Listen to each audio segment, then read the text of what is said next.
Merci, Monsieur le Président, Madame le ministre, Monsieur les ministres, Madame, Monsieur les collaborateurs des ministres, mes chers collègues. Monsieur le Président, l'amnistie est une modalité de régulation sociale et politique par la concertation, le dialogue, pour la formulation d'une décision collective. À l'origine, elle signifie oubli.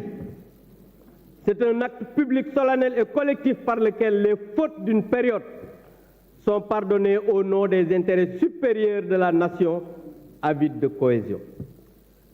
C'est une pratique connue de toutes les sociétés du monde et de tous les types de régimes depuis l'Antiquité, je l'ai dit en commission. Et je rappelle que c'est en 405 avant Jésus-Christ qu'on a vu le premier décret de l'amnistie à Athènes. Lors de la Révolution française de 1789, une loi d'amnistie avait absous les révolutionnaires et les contre-révolutionnaires. Au lendemain de la Deuxième Guerre mondiale, les nazis en Allemagne ont été amnistiés. Quelqu'un me disait que oui, ils n'ont pas été jugés. Je l'ai rappelé en me disant qu'il a parlé du tribunal de Nuremberg. C'est après qu'on a amnistié les nazis, oui. Mais après la révolution de 1789, c'est en plein procès qu'on a voté une loi d'amnistie. Et interroger les lois d'amnistie qui ont été votées ici au Sénégal. Qu'est-ce qui est plus dangereux d'être un séparatiste, n'est que rebelle?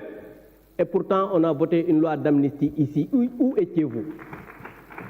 Vous savez, c'est pour vous dire que pour avancer, les nations ont besoin de pardonner pour se réconcilier avec elles-mêmes.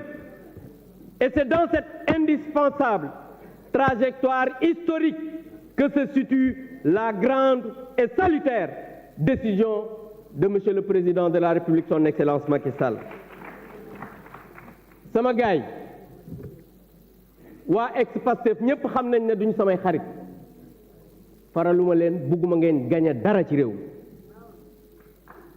Mais aujourd'hui il faut que ñu waxante dëgg gi xam nga mooy lan. Tout à l'heure quelqu'un l'a dit tey dégg naa victimes yi dégg naa les familles dégg naa ñi nga xam ne rey nañ leen mu am ay avocats yu bari ñoo xam ne nag seeni avocat lañ tey ji yu bees tàq bees pul yu ñu dajee ci paquet. Mais jamais musuma leen gis ñu taxaw fii ne ki ñu rey ki dem kaso wala yóbbul nañ ko añ wala yóbbul nañ ko reer ñun musuñu koo wax parce que amuñu ci et on l'assume. Certains de l'ex-Pastef c'est vrai am na ay bandits ay brigands loolu moom xam naa ne am na ci. Mais aujourd'hui il faut qu'on se dise la vérité. La vérité c'est quoi? suñu waxantee dëgg mooy ñii bëgguñu compétition parce que dañoo ragal ñun ku ñu xam-xam ne bëgg bëre bañ bëre. lii bañ mooy Ousmane Sonko bokk élection lii bañ mooy Karim bokk élection parce que xam nañ ne ñooñu bu ñu bokkee élection 2% sax duñ ko am. xam nga wax ji lan la affaire bu do affaire élection. On est dans un pays qui a besoin du pardon. Le président de la République, son Excellence Macky Sall, a dit que man li ma soxal ci réew mi mooy defuma un troisième mandat yokkuma sama mandat. J'ai réalisé énormément de choses dans ce pays. J'ai travaillé à ce que les Sénégalais mën a nekk benn.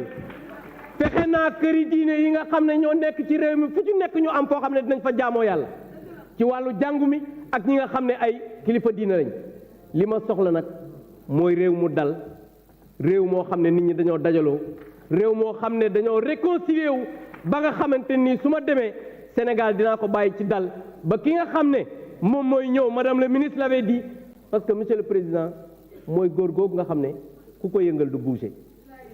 Donc je pense que li mu soxla mooy kii ñëw ak ku mu mënti doon na doon koo xamante ni dina fekk réew mu dal réew moo xam ne dañoo dajaloo nekk benn pour que Sénégal mën a jëm ci kanam réalisation yi mu fi na def mën a dem ci kanam. Je vous remercie. Merci chers collègues. La liste des orateurs est épuisée. Madame le garde des Sceaux, ministre de la Justice, vous avez la parole.